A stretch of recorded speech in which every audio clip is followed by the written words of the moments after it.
He's got some great talent, just like Sam. So it doesn't. My video is doing a thing and it's pissing me off.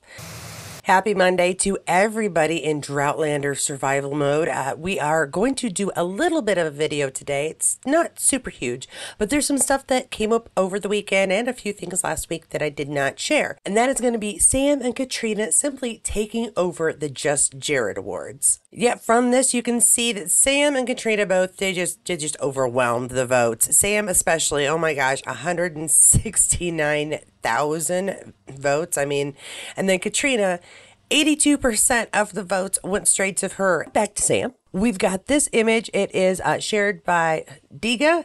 That's at Mac Olga. Oh my goodness. I love some of these names people come up with. And this is just Sam and Graham on the Scotsman magazine. You can see the date there. It is the 6th of January of 2024. This is a brand new. So cool to see them already starting out the new year.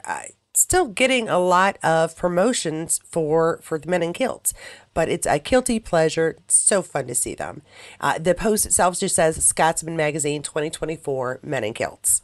And now back over to Caitriona. We know that she is doing some directing this season on Outlander, which is really exciting, but she's also got 2 films coming, and there's some behind the scenes images and there's a behind the scenes image I wanted to share. But real quick, Variety put out a what you're expecting in 2024 article, and among the many things expected in 2024 is Caitriona Balfe and her role in The Amateur, as well as The Cut, which also stars Orlando Bloom.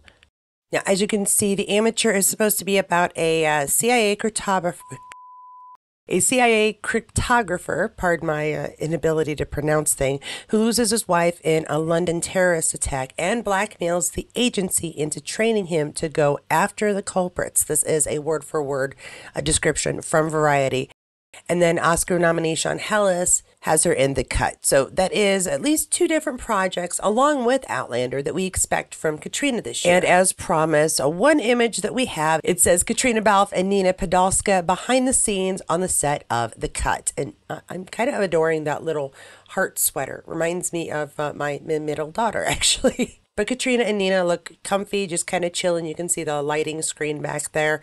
So they are definitely on set or on a set of some sort. I'm always excited to see our stars getting in on other projects. And to see that Caitriona is going to be busy with so many different things is actually really good. It bodes well for her time after Outlander. Now, that image was from Outlander Online, and or at least their website, and they've got one more. And that is this image of Joey Phillips playing with his dog.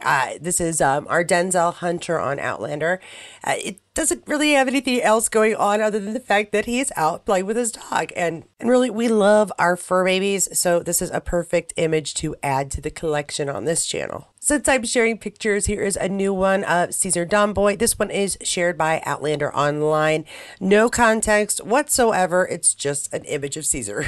Now, with a new year comes, of course, Graham's suggestion about what we might want to read. And so, of course, yes, I've got his suggestions right here.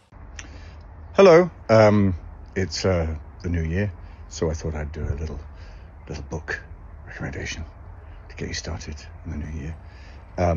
Here they are. Right, I will go through them one by one. So, firstly, there's this one, Moriarty by Anthony Horowitz. I've read a couple of 2 or 3 Anthony Horowitz books. This is my favorite. It's I mean, obviously anyone who knows about Sherlock Holmes knows about Moriarty, and this is just a brilliant reworking of that story, and I highly recommend it. The next is complete change of pace.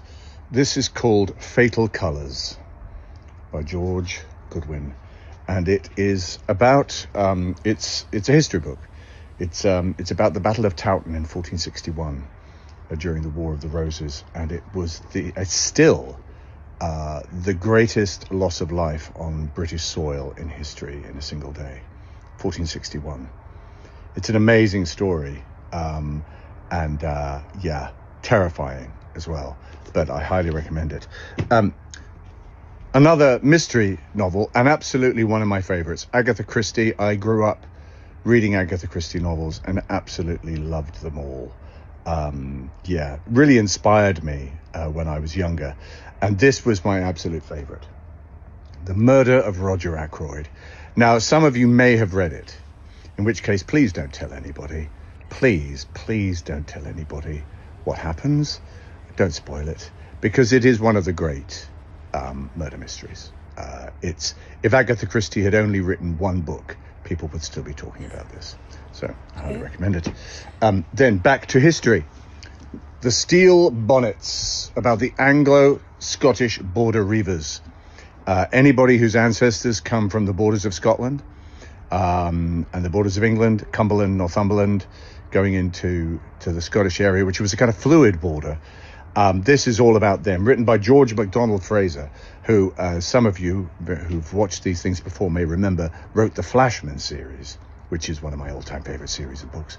But this is non-fiction, and it's fascinating, absolutely fascinating. People who grew up in the lowlands of Scotland in the 18th, 17th centuries and before were tough people, very tough. I did a play about them once called Armstrong's Last Good Night. It's very good. Okay, science fiction. Martha Wells, The Murderbot Diaries. This is one of them. Rogue Protocol. The first one is called All Systems Red. I would recommend them all. It's just a wonderful take on robots. Yeah, which are obviously going to become a big part of our lives, I suspect. But this is very, very, very, very good indeed. Very funny, very, very clever.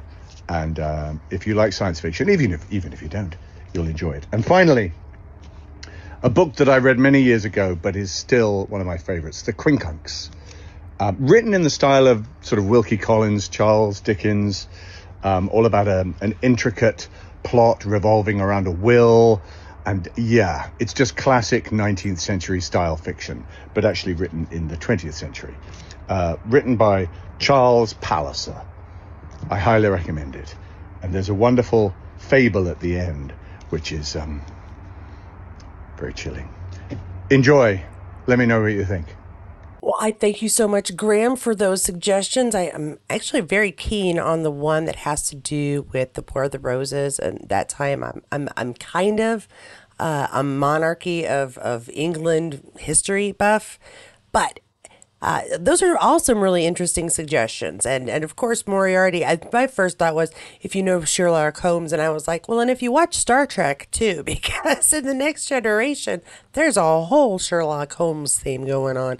At any rate, those are some great suggestions, good ways to get the year started. That is everything I have. I hope that this starts off your week right and give you a little something fun to think about, look at, and hopefully something to read to keep you busy if you've got some spare time and you've just read Outlander way too many times, which I assume is possible. If you like this video, don't forget to like, don't forget to subscribe. Please go ahead and hit that notifications bell so you'll know when the next one comes out. Seem to be doing these at least twice a week nowadays. But do be aware that you will get notifications for any videos I make, and I do make them about other shows as well. Special thanks again to my Patreons and to my members. I've got a special project going on that you may or may not be aware of. And so, yeah, I'm looking out into a bit of a mess right now. But hopefully when I'm done, you'll get a great view of all my collectibles and have a slightly more professional looking background here. Oh, but I did want to, real quick before I go, show off my new friend Bear. This was crocheted by my younger sister, who knows that one, I very much like purple. Two, I have an affinity for skulls just in general. One of my maternity shirts that my mother made for me was skulls, and yes, that's just how much I enjoyed them.